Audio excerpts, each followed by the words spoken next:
성경 말씀은 마태복음 15장입니다. 마태복음 15장 21절에서 28절, 마태복음 15장 21절에서 28절 봉독합니다.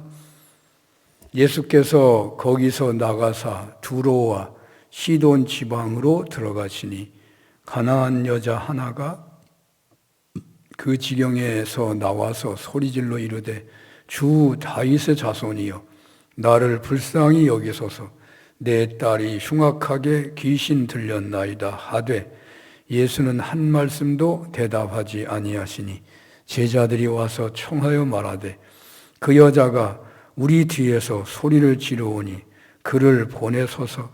예수께서 대답하여 이르시되 나는 이스라엘 집에 잃어버린 양 외에는 다른 데로 보내심을 받지 아니하였노라 하시니 여자가 와서 예수께 절하며 이르되 주여 저를 도우소서.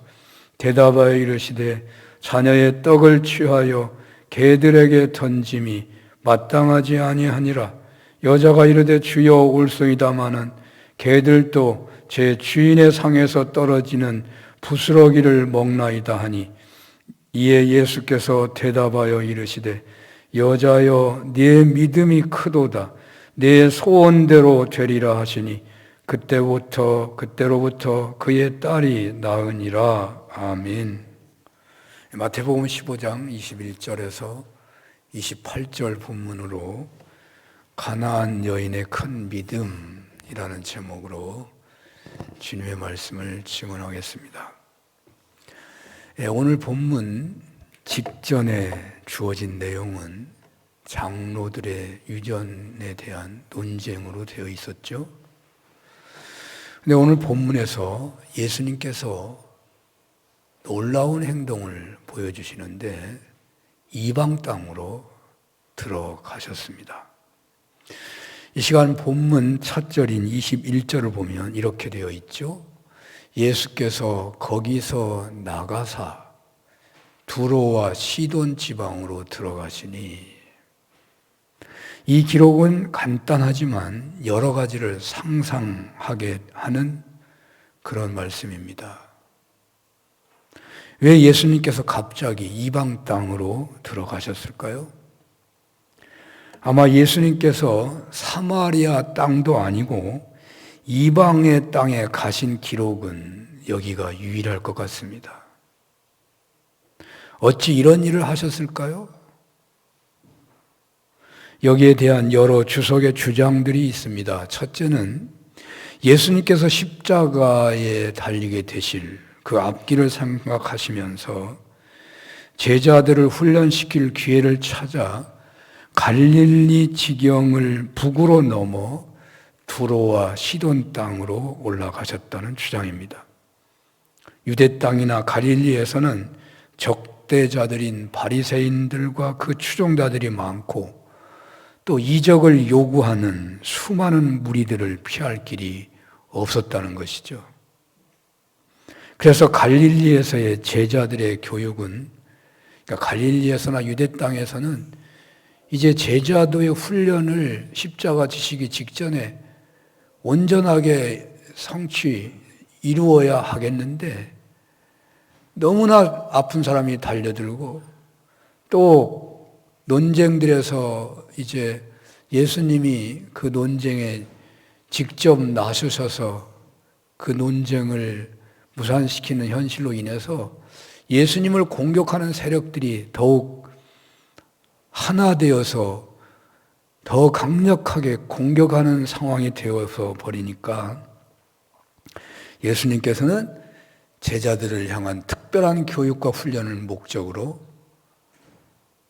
이방 땅에 들어가신 것이 아니냐. 주님께서 최후의 격전을 대비할 자신과 제자들을 준비하시기 위해서 이방 땅에 들어갔다는 주장입니다. 둘째는 이미 앞에서 잠깐 소개한 것 같은데 정결법 논쟁에서 자신들의 유전을 무상케 한 예수님을 더욱 강력하게 공격할 바리새인 일파들의 공격을 피하시려는 목적으로 그러니까 아파요. 앞에 두 가지를 다 말해버렸네. 피하실 목적으로 출국하셨다라는 상상입니다. 그러니까 이 상상에 따른다면 좀 살벌한 거죠. 여러분, 다윗이 이방 땅으로 들어간 이야기를 아시죠? 다윗이 쫓기다 마지막에 이방 땅으로 도피합니다. 피할 길이 없으니까. 이방 땅으로 가야만 목숨을 부지할 수 있으니까. 예수님은 당신의 공생애의 목적을 달성하기 위해서 제자들을 훈련시키고 또한 자신이 준비할 시간을 유대와 갈릴리 땅에서는 가질 수가 없는 거예요. 공교하는 세력이 많고 치료해달라고 달려드는 수많은 사람들 때문에 어찌 할 수가 없으니까 이방 땅으로 가신 것이 아니냐라는 주장입니다. 셋째는요, 복음이 이방인에게도 전해지는 것을 보여주시기 위해서 주님께서 친히 이방 땅에 가셔서 복음을 전하는 것을 직접 보여주셨다는 것이죠. 예수님이 하지 않으면 어느 누구도 할 수 없고, 예수님이 하지 않으셨으면 가령 사도 바울이 이방으로 가서 복음을 전하는데 분명한 지지를 하기가 어려운 것이죠. 예수님이 안 하셨는데 너는 왜 하냐? 이렇게 되면 곤란하죠. 여기 주석들의 주장이 다 일리가 있어 보입니다. 그런데 저는 앞에 주석들을 종합하여 이런 생각을 덧붙이고 싶습니다. 예수님께서는 장로들의 유전 논쟁을 하던 곳에서 그런 논쟁이 없는 이방 땅으로 가셨다. 예수님께서는 생산성이나 발전성이나 의견이 수렴될 수도 없는 시간과 정력만 소비하는 그런 현장에 계시는 것을 피하여 주님은 당신의 공생애의 본래 목적을 위하여 이방 땅으로 가셨구나 하는 생각입니다. 비슷한 얘기죠. 안식일 논쟁이나 정결법 논쟁, 장로들의 유전을 새롭게 해석하심으로 논쟁에서 승리하시고 논쟁이 종식되는 듯 했지만 논쟁이라는 것은 어떤 경우에도 상대방을 변화시킬 수 없다는 것을 예수님은 아시는 거죠. 그러니까 논쟁으로는 사람을 변화시킬 수 없는. 바리새인들이 논쟁에서 졌다고 아멘, 당신은 그리스도입니다. 따라올 리 없다는 거죠. 주님은 논쟁의 현장에서 고집을 부리시지 않으십니다. 주님은 논쟁을 언제나 꺼리신다고 보입니다. 꺼리시는 거죠. 피하지는 않으시지만 꺼리십니다. 진리를 선포했으면 그것으로 끝이지 그것이 옳으냐 그러냐 하는 것 주님은 원하시지 않는 것 같습니다. 영성이란 한마디로 주님을 닮는 것이라고 할 수 있어요. 저는 이 첫 구절에서 주님의 매우 중요한 영성적 태도를 생각할 수 있었습니다. 주님은 생산성 없는 논쟁은 피하시고 목적을 이루기 위해서 새로운 곳으로 가시는 분이시다. 주님은 복잡한 현장을 떠나셔서 한적한 곳으로 가시곤 하시는 분이시다. 주님은 몰려오는 무리를 떠나서 산에 오르셔서 기도하셨죠. 주님은 식사를 못할 정도로 바쁘게 일하시는 중에도 어느 날 한적한 곳을 찾으시는 분이시죠. 하나님께서는 6일 동안 창조하시고 하루를 쉬신 하나님이십니다. 예수님의 삶의 패턴도 늘 그러했습니다. 주의를 지키는 것은 바로 이러한 예수님의 삶의 패턴을 따르는 것이 된다고 하겠습니다. 주의를 지킨다는 것은 우리가 지난 주일에 절기를 지킨다는 얘기를 자꾸 했죠. 절기를 지키는 것이고 절기 중에 절기가 주일이더라고요. 절기는 언제나 가장 중요한 것을 가장 먼저 행하는 것이야 하고 마음을 다하고 뜻을 다하여 지키고 기쁨을 누려야 한다고 했습니다. 그래야 절기를 허락하신 하나님의 목적이 우리에게 축복으로 온다고 그랬죠. 우리가 주의를 오늘 본문의 차원에서 지킨다면 생산성 없는 논쟁거리 같은 것을 정리하고 본래 하나님께서 허락하신 목적을 향하여 새롭게 출발하는 날로 지킨다는 의미가 있는 것이고, 또 본문의 예수님의 행동을 닮아가는 것이 되기도 한다고 하겠습니다. 주일을 맞이하여 우리는 지난 한 주간 동안 홍무익하게 보낸 시간들이 있었는지를 생각해 볼 필요가 있는 것입니다. 주님을 닮아가는 신앙인으로서 무익한 논쟁의 현장을 피하셨던 주님을 바라보며 우리가 피해야 할 것이 있었는지를 생각해 봐야 하겠다는 것이죠. 논쟁의 현장에 몰두해 있다가 자신도 모르게 화를 냈거나 고집을 부린 적이 있었는지를 생각해 보라는 것입니다. 의외로 중요하지 않는 것에 고집을 부리게 되는 실수를 하는 경우가 있었을지도 모릅니다. 저의 경우는 종종 있습니다. 무익한 논쟁을 피하고 그리고 자신이 가야 할 방향과 목적을 재점검해 봐야 하겠습니다. 우리네의 주일 지킴은 주님의 삶의 한 단면을 닮아가는 것이기도 한 거예요. 얼마나 중요한 겁니까? 그러므로 주일은 논쟁하는 날은 아닙니다. 쉬는 날입니다. 하나님께 영광이 되는 삶의 목적을 바라보고 내가 오늘날 무엇을 할 수 있나를 생각하고 기도하는 날입니다. 목적과 계획을 주신 하나님께 감사하고 성공을 기대하고 찬송하는 날입니다. 주일을 절기처럼 지키시기를 원하시는 여러분들에게 이런 은혜가 있으시기를 축원합니다. 이렇게 하여 주님은 이방 땅으로 들어가셨습니다. 그런데 이방 땅에서도 인간들의 요구는 대동소이하게 느껴질 수 있죠. 한 가나안 여인이, 마가복음 7장에서는 수로보니기아 여인이 소리를 지르면서 주님께 달려왔습니다. 주 다윗의 자손이여 나를 불쌍히 여기소서. 22절에 나와 있죠. 달려와서 큰 소리로 호소하는 여인에게 주님은 의외로 침묵하십니다. 그래서 제자들이 나서지요. 23절에 이렇게 적고 있습니다. 그 예수는 한 말씀도 대답하지 아니하시니 제자들이 와서 청하여 말하되 그 여자가 우리 뒤에서 소리를 지르오니 그를 보내소서. 제자들은 아마도 가나안 여인이 끈질기고 고집스럽게 그들을 성가시게 했으므로 그 여인을 쫓아버리려고 하는 의도였을 것입니다. 그러나 예수님께서는 여인에게 베풀어야 할 은혜가 있었고 제자들에게도 주셔야 할 교훈이 있었습니다. 그리고 이 말은 일단 제자들이 한 말이니까 제자들에게 대답하는 말로 보이기도 하죠. 24절입니다. 예수께서 대답하여 이르시되 나는 이스라엘 집에 잃어버린 양 외에는 다른 데로 보내심을 받지 아니하였노라 하시니, 이 말씀은 오직 유대인들에게만 복음을 전하신다는 의미로 다가오는 거죠.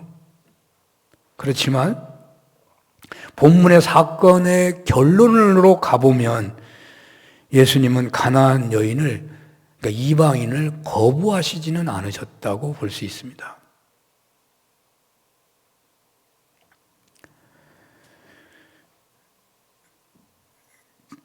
주님께서는 매우 단호하게 말씀하고 있으시지만 가나안 여인의 믿음이 분명해지도록 하시고자 하신 것이고 또 제자들에게 교훈을 하시려고 하는 목적이 있었으니 분명합니다. 예수님의 공생애는 33년, 아니 3년 정도밖에 안 되기 때문에 너무너무 짧은 것입니다. 그래서 주님은 그 활동 하나하나가 굉장히 중요한 의미를 담고 있는 거거든요.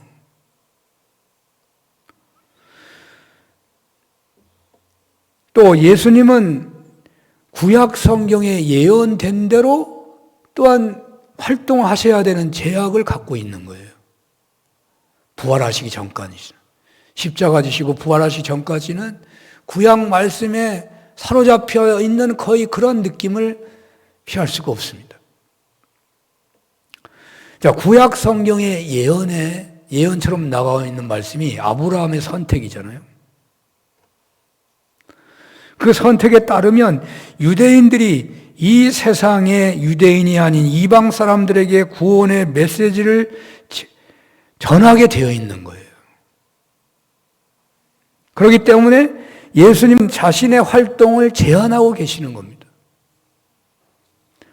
구약 성경의 한 흐름에 의하면 유대인의 선택은 모든 민족을 구원하시기 위한 하나님의 방법이셨습니다. 그래서 예수님께서도 인류의 구원을 유대인을 세우는 방법을 따르고 있다는 말입니다. 바로 그 말씀은으로 나는 이스라엘 집에 잃어버린 양 외에 다른 데로 보내심을 받지 아니하였노라 라고 말씀하고 있는 이유가 그것입니다. 그리고 이 말씀의 설명이 바로 그것을 말하고 있는 것입니다. 왜 이런 말씀을 하셨는가? 그런데 놀랍게도 이 가나안 여인은 유대인 청중과 달리 예수님의 비유를 이해하고 있죠. 그리고 그녀는 그 예수님의 비유를 확장해서 말하고 믿습니다. 그러니까 그 다음 말을 제가 생략했죠.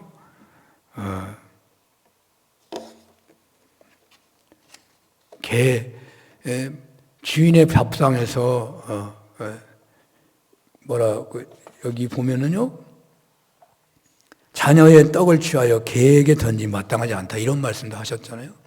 그 말씀에 대해서 이 여인은 이렇게 답을 하고 있습니다. 예수님의 비유를 확장한다고 주석가들은 말합니다. 여자가 이르되 27절입니다. 주여 올소이다마는 개들도 제 주인의 상에서 떨어지는 부스러기를 먹나이다 하니, 예수님께서는 이렇게 고백하는 여인의 믿음을 매우 기뻐하십니다. 내 믿음이 크도다, 내 소원대로 되리라 하고 축복하십니다. 28절에 나오죠. 이에 예수께서 대답하여 이르시되 여자여 내 믿음이 크도다, 내 소원대로 되리라 하시니 그때로부터 그의 딸이 나으니라.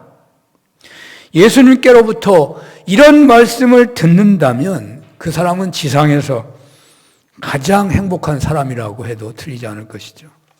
이런 말씀을 듣는다면. 여러분들이 이런 말씀을 들었으면 좋겠습니다. 아니, 이런 말씀을 듣기를 소원했으면 좋겠습니다. 내 믿음이 크도다, 내 소원대로 되리라. 말세에 믿는 자를 보겠느냐고 하실 정도로 믿음을 지키기가 어려운 시대에 내 믿음이 크도다라는 칭찬을 들으며 동시에 내 소원대로 되리라는 축복을 받는 신앙이라면 더 바랄 것이 없겠죠. 우리가 어떻게 하면 이러한 축복을 받을 수가 있겠습니까?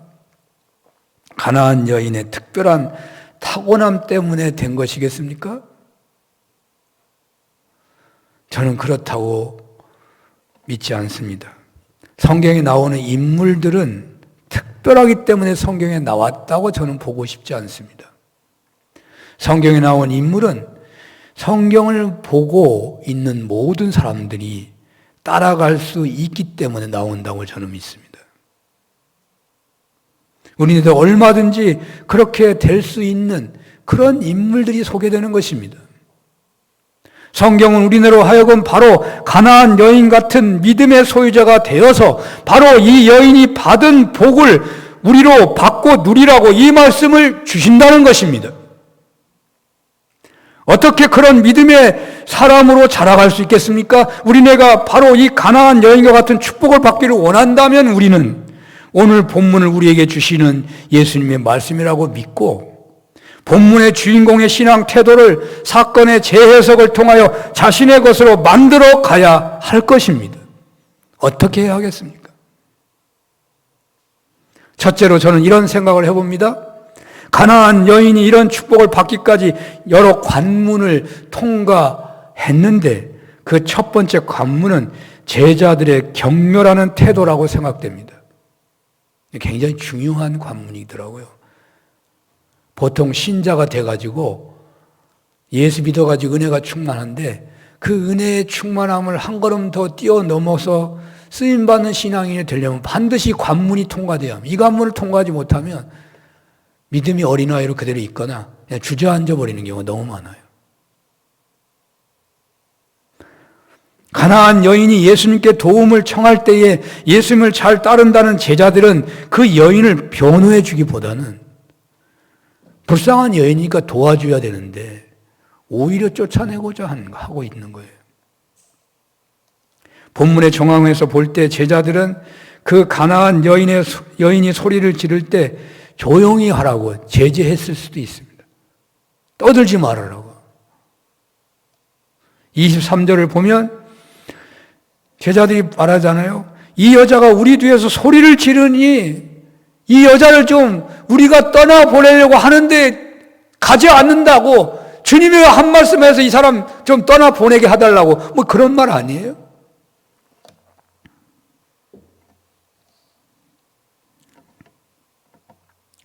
제자들은 이 여인을 좋게 보지 않고 있는 거죠.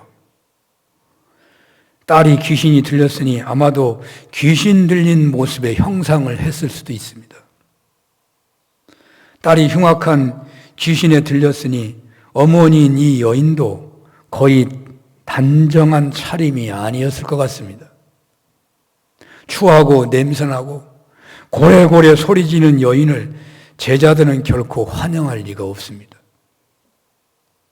그런데 만약에 이 여인이 예수님을 둘러싸고 있는 제자들이 경멸했다고 그리스도라는 분의 제자들이 어쩌면 저럴 수가 있는 것인가? 그 제자를 보니 스승이신 그리스도 예수님도 별 수 없는 분이다 라고 화를 내면서 떠나버렸다면 이 여인은 축복받을 수가 없는 거죠. 그런데 사람들이 다 그러잖아요. 추종하는 자들을 보면서 그 사람을 보는 거잖아요. 특히 옛날에는 더 그런 거예요. 그리스도라는 분을 따르는 수제자 같은 제자들이 저렇게 행동하는 걸 보니 예수님도 별 수 없는 거구나. 그리고 그냥 고개 돌리고 갈 수밖에 없잖아요. 대부분 제자들을 통해서 주님을 만나는 거예요. 옛날에 스승이라는 건 다 그래요. 직접 못 만나요. 중간을 통해서 가는 거지. 오늘날 우리가 예수님 만나는 것도 그럴 거예요. 중간을 통해서 가는 거예요. 먼저 믿는 사람 통해서 가지 그냥 못 만나요.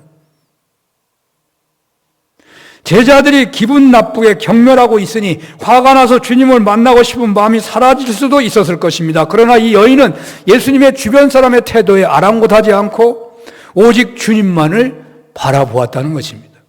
그리하여 이 여인은 예수님의 제자들의 반대에도 불구하고 축복을 받은 거예요. 저의 이런 이야기를 가볍게 생각하면 별로 흥미를 주지 못합니다. 그러나 이것을 현실로 적용해 생각하면 매우 중요한 태도를 배울 수가 있을 것입니다.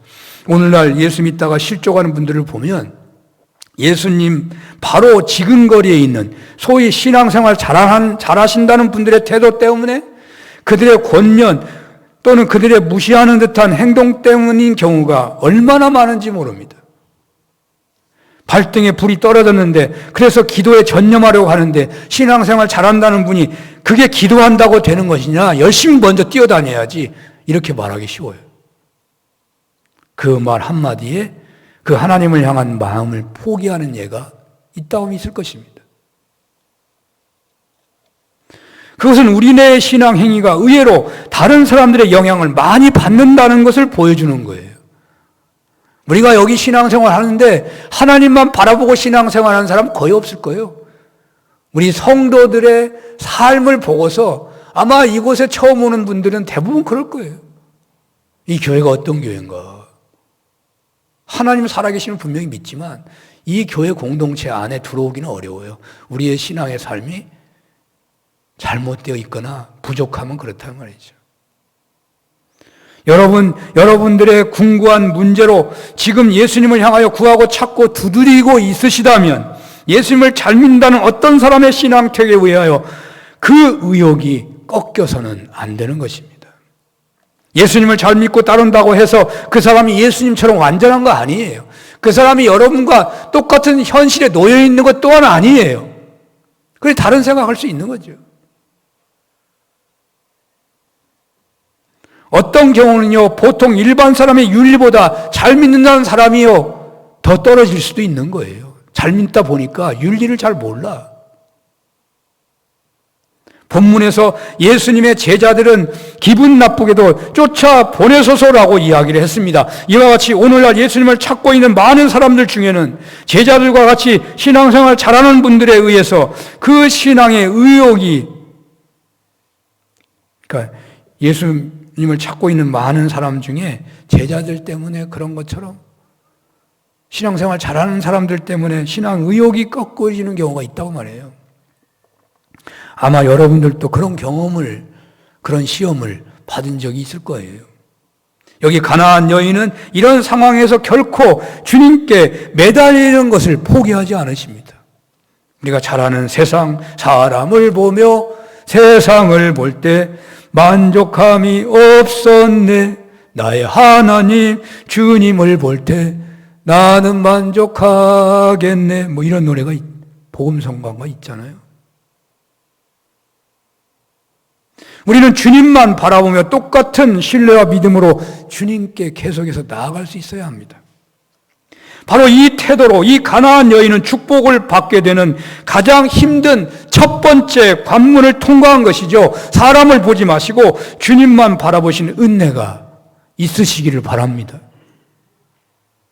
가나안 여인이 내 믿음이 크도다 내 소원대로 되리라는 축복을 받게 된 두 번째 이유를 생각한다면 어떤 주님의 인도하심과 섭리하심에도 주님을 불신하거나 오해하거나 불평불판하지 않고 인내하며 하나님께서 반드시 합력하여 선을 이루게 해주실 것을 확신하며 변함없는 태도로 부르짖어 기도하는 데 있었다고 볼 수 있습니다. 좀 말이 기네요.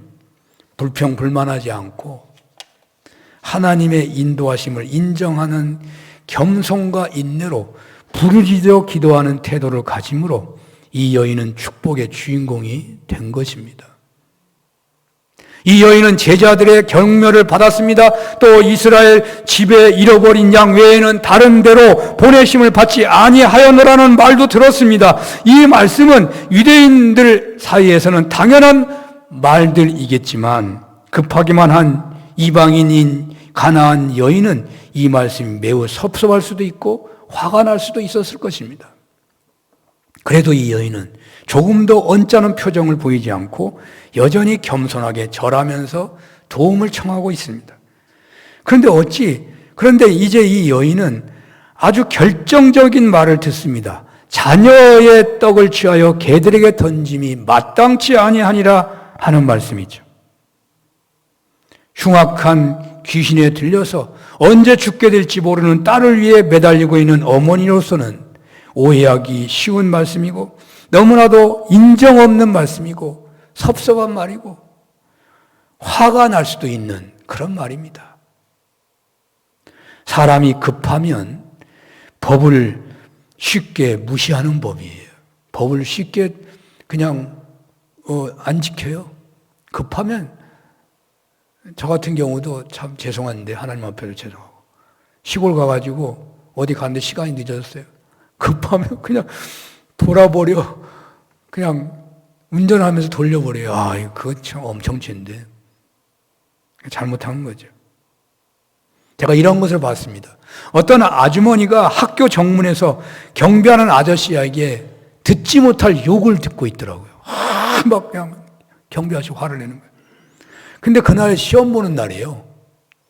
그러니까 수험생이 늦어가지고 그 아주머니가 데려온 거예요. 데려와가지고 이제 정문으로 들어가야 되는데 거기 뭐 차댈 데가 있나요? 없죠. 그러니까 정문에서 세워놓고 그냥 들어가는 거예요. 이제 금방 문만 열어놓고 나가려고 그러는 거지. 그냥 아저씨가 나와가지고 그냥 고래고래 소리 날리죠. 거기 정문에서 차 세워놓으면 다른 차 못 들어오는데 난리가 난 거지. 난리가 났어. 이 경비 아저씨가 뭐 보통 그냥 심한 말을 해야 되는 거죠. 여자야 급해가지고 됐지만 말이죠. 될 수 없는 곳에 됐으니까. 아저씨는 다른 차들 꼼짝 못하게 차를 세워놓고 가면 어떻게 하느냐고. 계속 소리 지면서 따라가는 거예요. 참으로 난감한 거죠. 아주머니가 분명 잘못했지만 얼마나 급하면 저렇게 했을까 하는 생각이 들었어요. 그때 아주머니에게 이 아저씨의 이야기는 어떻게 들렸을까요? 급하긴 한이 없는데 이 아저씨의 이야기가 어떠했겠습니까? 만약에 사람이 없는 곳이라면, 이런 상황이 벌어졌다면 아마 아저씨에게 심하게 대들고 싸웠을 거예요. 가만 안 있을 거예요. 자기 딸 수험장에 들어가는 게 목적이니까 아주 그냥 난리 쳤을 거예요. 그냥 딸을 집어넣어야 되니까 방법이 없는 거지 뭐. 본문의 가나안 여인은 이 아주머니와 거의 비슷한 그런 충격적인 이야기를 듣고 있는 거예요. 딸 좀 치료해달라고 하는데 세상에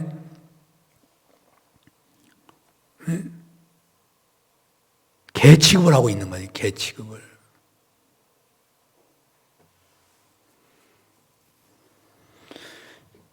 앞에서 말씀드린 것처럼 하나님께서는 아브라함을 택하실 때 그를 그러니까 모든 유대인들을, 모든 민족을 구원할 통로로 하나님은 선택하신 거예요. 그래서 예수님은 구약 전통에 따라 유대인들의 잃어버린 양을 찾는 것이 먼저라고 말하고 있는 거예요. 유대인은 자녀라는 것은요, 하나님 택함받았다는 뜻이고, 이방인들은 택함받지 못했다는 의미에서 개라고 하고 있는 거예요. 그런데 여기서 예수님이 쓰신 이 개라는 이 헬라어 퀴나리오는 보통 유대인들이 말하는 개라고 하는 말하고 조금 다릅니다. 헬라어 원어가 차이가 있어요. 보통 유대인들이 이방인들을 취급할 때 말하는 개는 퀴온이라는 말을 써요. 이 퀴온은 사납고 탐욕스럽다는 의미가 있는 개. 개는 사납고 막 먹으려고 서로 싸우고 그러잖아요. 그러니까 사납고 탐욕스럽다는 뜻이에요. 기온. 그래서 예수님이 쓰신 이 퀴나리온이라는 개는 강아지를 말한다고 그래요. 강아지. 강아지는 퀴나리온이라고 하는 거예요. 근데 강아지라도 기분 나쁘지. 요즘 말하면 반려견 그런 거죠. 물론 이 표현은 보통 하는 표현보다 세련된 표현이라고 할 수 있겠지만 예수님은 그리스도이시고 사람을 지극히 사랑하시는 하나님이신데 어찌 유대인과 이방인들을 차별하여 자녀와 개라는 표현을 쓸 수 있는 것인가 하는 의문은 떨쳐볼 수가 없는 거죠. 이러한 예수님의 표현은 제자들을 교훈하시고자 하는 목적에서 여기 가나안 여인의 믿음이 보통이 아닌 것을 익히 아시고 시험하셨다고 할 수 있을 것 같아요. 유대인인 제자들은 약한 자를 섬기고 사랑하는 제자로 훈련을 받고 있었지만 그러나 이방인에 대한 혐오감, 또 이방인들은 구원의 대상도 되지 못한다고 하는 잘못된 유대주의에서 벗어나 땅끝까지 이르러 모든 이방 민족을 향하여 내 증인이 되어야 한다는 훈련의 과정이 절대적으로 필요한 제자들인 거예요. 이거를 못 넘어가거든요, 제자들이. 이거를 예수님은 제자들에게 보여줘야 했다는 거예요. 그런 상황이 왔다는 거예요. 이 가나안 여인이 나타나는 바람에. 가나안 여인에게는 그리스도란 긍휼을 베푸시는 분이시고 이방인이든 관계없이 치유해 주시는 분이실 것이라고 믿고 있는데, 그래서 그렇게 달려왔고 제자들에게 격려를 받아도 참고 있는데 이제는 결정적인 시험 앞에 놓인 것입니다. 내 앞에 있는 분이 그리스도시라면 결코 그런 말씀을 하실 분이 아니실 텐데, 분명 소문에 따르면 그리스도라고 그런데 어찌 이분이 이런 말씀을 하실 수 있는가? 개라니. 아무리 강아지라고 하더라도 말이죠. 나를 시험하는 것인가 하는 생각을 하지 않았을까? 이 여인은 처음에 예수님의 소문을 듣고서 갈까 말까 했을 것입니다. 아무리 그리스도라고 소문이 났다고 하여도 그분은 유대인이신데 이방인인 나의 소원을 들어주실 수 있을까? 그래서 여러 날 망설였을 것입니다. 그러나 딸의 형편이 가슴을 찢어지게 만듭니다. 어머니인 여인은 지푸라기라도 잡는 심정으로 달려갔죠. 제자들에게 모욕을 당하고 쫓겨날 위기에 놓이기도 했지만 딸을 위하여 그리스도에게 매달릴 수밖에 없었습니다. 그런데 이게 웬일입니까? 자신이 예상한 대로 예수께서는 잃어버린 유대인들에게만 복음을 전한다고 하는 거예요. 그런데 표현이 조금 묘합니다. 그 다음 말은요, 키온이라는 개로 표현하지 않으시고 퀴나리온이라는 표현을 쓰고 계시는 거예요. 가나안 여인은 한 가닥 소망을 잡은 것 같아요. 당시에도 보통 강아지는 주인의 밥상에서 떨어지는 것을 먹곤 하죠. 유대인들은 이방인들을 경멸하고 상대하지도 않지만 그리스도신 예수님은 조금 다르신 것인가? 이 여인은 이방인도 구원하시고 치유하시는 그리스도가 되실 것이라고 확신하면서 강아지도 주인의 상에서 떨어지는 것을 먹는다고 외치는 겁니다. 고백하는 것입니다. 신학적인 표현으로 한다면 가나안 여인은 그리스도라면, 정말 예수님이 그리스도라면 유대인이든 이방인이든 구하는 것에 응답해야 한다고 외치고 있었다는 말입니다.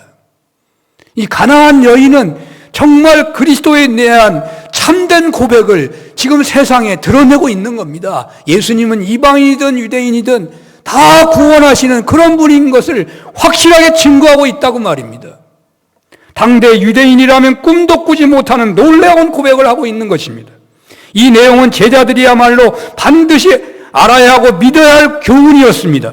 이 가나안 여인이 놓인 형편에 따라 예수님은 제자들을 교훈하셨던 것이고, 또 이방인들이 품고 있는 예수님을 유대인만의 그리스도라고 라는 차별 역시 넘어서도록 교훈하셨다는 말입니다. 얼마나 놀라운 결과를 만들어낸 것입니까? 내 믿음이 크도다, 내 소원대로 되리라 라고 칭찬받기에 충분하다고 하겠습니다. 다말을 하나님이 인정하시고 족보에 넣은 것처럼 이 가나안 여인을 주님이 인정하고 이 구원사의 중심에 놓고 있는 겁니다. 이제 다시 처음으로 돌아가 봅니다. 예수님의 말씀 앞에서 처음 가나안 여인은 자신과 자신의 딸을 어쩌면 개처럼 취급할 수 있을까 오해하고 분노할 수 있었지만, 이왕 믿고 주님께 달려온 만큼 주님을 신뢰하고 있죠. 그리고 그리스도라면 유대인과 이방인을 차별하지 않을 것이라고 확신하고 있는 것입니다. 그래서 화가 나지 않고 바로 주님의 비유를 확장하여 말합니다. 개들도 제 주인의 상에서 떨어지는 부스러기를 먹나이다. 얼마나 감동적인가. 이 가나안 여인의 그리스도에 대한 신뢰가 얼마나 대단한 것입니까? 본래 그리스도란, 본래 하나님이란 우리 피조물이요, 하나님께 어떤 대접을 받든지 간에 참된 신자라고 한다면 그 하나님에게 불평불만할 수가 없는 것입니다. 그 어떤 대접이나 어떤 인도함이나 다 뜻이 있어서 하나님이 하신 거예요, 사실은. 아직 내가 몰라서 그리고 믿음이 없어서 그런 거예요. 우리 믿는 사람들의 모든 현실은 다 하나님의 인도하심입니다. 형편이 좋은 경우도 있으시겠지만 환경이 안 좋은 경우도 있을 것입니다. 시련 앞에 놓이거나 몸이 아픈 분도 있으실 것입니다. 그러나 우리는 어떤 경우에도 하나님을 신뢰해야 합니다. 예전에 믿었던 하나님을 변화없이 믿고 신뢰해야 하는 것입니다. 어떤 상황에서도 불평불만하지 않고 감사할 수 있어야 합니다. 감사하면서 기도해야 합니다. 하나님께서 어떻게 인도하시든지 감사하면서 간절히 부르짖어 기도하는 은혜가 있기를 바랍니다. 어쩌면 이럴 수가 있을까라는 그런 말을 버리시고 오직 진정한 감사와 반드시 하나님께서 더 좋은 것으로 주실 것을 확신하면서 그 하나님을 변함없이 신뢰하면서 간절히 인내하며 부르짖으십시오. 그러면 여러분들도 가나안 여인처럼 축복의 주인공들이 되실 것입니다. 현실의 어려운 문제를 확장해서 더 큰 은혜를 주시려고 하시는구나. 더 큰 인물로 세우고시고자 나를 연단하시는 것이구나 라고 확장하면서 더욱 하나님을 신뢰하고 구하고 찾는 그런 사람이 바로 오늘 가나안 여인 같은 사람입니다. 이런 은혜가 있으시기를 축원합니다. 기도하겠습니다. 하나님 아버지, 말씀을 주시오니 감사합니다. 가나안 여인의 그 은혜, 내 믿음이 크도다, 내 소원대로 되리라, 그 은혜를 사모합니다. 예수님 이름으로 기도합니다. 아멘.